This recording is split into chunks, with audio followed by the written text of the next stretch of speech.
Bonjour à tous et bienvenue dans ce nouvel épisode de Vivez la Vendée. On est au Bois des Gats avec Abel Martineau. Bonjour Abel. Bonjour Anaïs. Donc vous étiez résistant en 1944 et on va essayer d'échanger ensemble sur vos souvenirs. Oui. Vous êtes né en 1928. 28. Vous avez 96 ans, c'est ça? Oui, On peut commencer l'interview. absolument. Le maquis, c'est quoi? Pour qu'on soit sûr de quoi on parle. Alors, le maquis, c'est un rassemblement de partisans qui sont dans l'illégalité parce que ça réunissait pas mal de personnes. Hein. Il y avait des résistants purs, mais il y avait aussi des gens qui avaient été appelés pour le STO, donc pour travailler en Allemagne, et qui avaient refusé. Alors donc, ils étaient obligés de se cacher.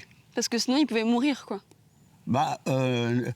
Autrement, les Allemands les auraient emmenés de force en Allemagne. Et est-ce que ici, en 1944, dans cette forêt, même en Vendée, il y avait des Allemands un peu partout? Enfin, comment c'était l'ambiance? Des Allemands, il y en avait beaucoup parce que La Roche-sur-Yon faisait partie du mur de l'Atlantique et sur une bande je dirais côtière, la densité des Allemands était très très importante. À La Roche-sur-Yon, il y avait déjà deux casernes. Il y avait la caserne Travaux et la caserne Axo. Et ces deux casernes ne suffisaient même pas pour les Allemands. Vous en aviez même qui étaient logés chez l'habitant. Chez les locaux? Oui. Vous avez été embêté, vous? Ça m'est arrivé. Comme mes frères, des fois. Ouais. Ça se traduisait par quoi? Des bousculades ou des insultes en allemand? Oui, même des coups. Ah ouais, jusque-là. Oui, oui. J'ai un frère là qui lui avait attrapé quelques coups de pied au derrière par un officier allemand à La Roche-sur-Yon. Ouais. Alors donc, on avait une haine de l'allemand. Bah oui, j'imagine.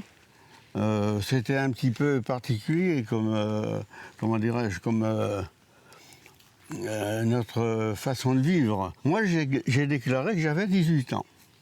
Mais tu les avais pas? J'avais 16 ans. Et donc, je suis resté dans le maquis et ils n'ont jamais su exactement l'âge que j'avais.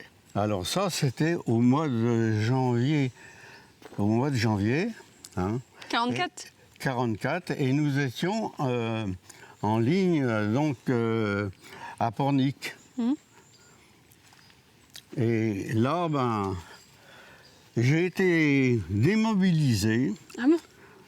Donc j'ai reçu un papier pour être démobilisé, comme quoi que j'étais trop jeune pour contracter un engagement. Mais enfin, je suis quand même resté environ 6 mois dans le maquis. Enfin, en tant que militaire, 99%, nous sommes arrivés comme je suis. Sans vêtements de rechange, des chaussures pas adaptées bien sûr, parce que pendant la guerre, de toute façon, des chaussures, on n'en trouvait pas. Et pas de couverture, donc pour dormir, il y avait simplement à s'allonger par terre, c'est tout. Ah ouais, c'était Koh-Lanta. Absolument. Et on n'avait aucune protection.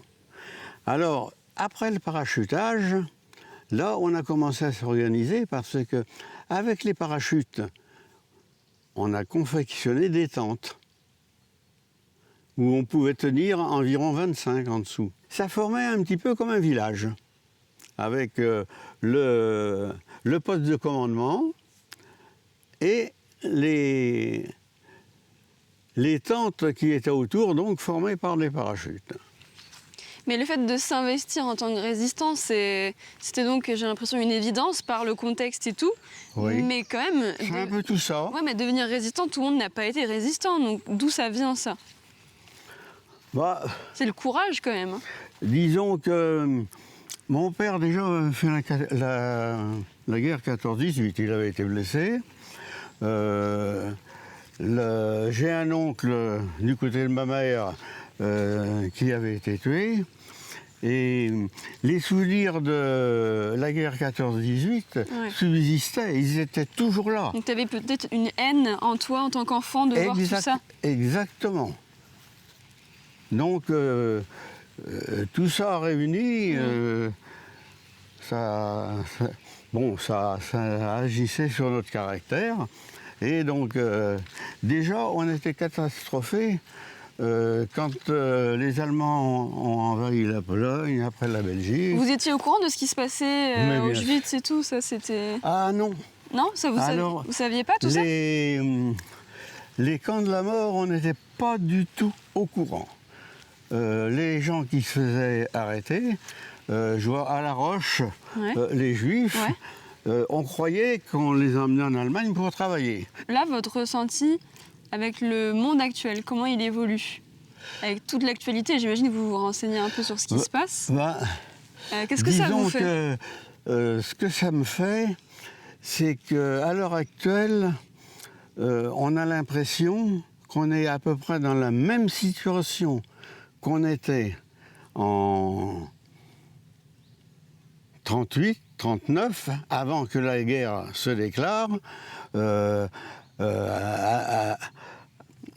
Actuellement avec Poutine, parce que tout le monde parlait d'Hitler, tout le monde avait peur de lui, tout le monde avait peur de la guerre aussi, et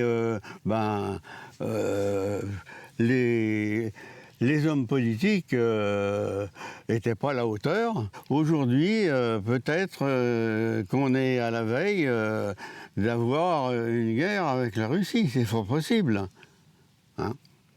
C'est une éventualité. Donc là, qu'est-ce qu'on peut faire alors maintenant qu'on sait ça? Parce que c'est pas très gai tout ça. C'est très difficile à dire. Moi, j'espère que ça ne se produira pas, parce que quand on voit les guerres sont de plus en plus meurtrières, et quand on est engagé dans une guerre, on ne sait plus où ça va aller. Même le gagnant, à mon avis, il ne gagne pas grand-chose. Hein. Alors là, ça fait déjà 25 minutes qu'on parle. Oui, c'est possible. Mais en tous les cas, je voulais vous remercier pour cet échange, pour nous avoir un peu parlé de vos souvenirs, de se rendre compte aussi du parallèle qu'on peut faire entre le passé et le présent. Merci beaucoup, Abel. De rien.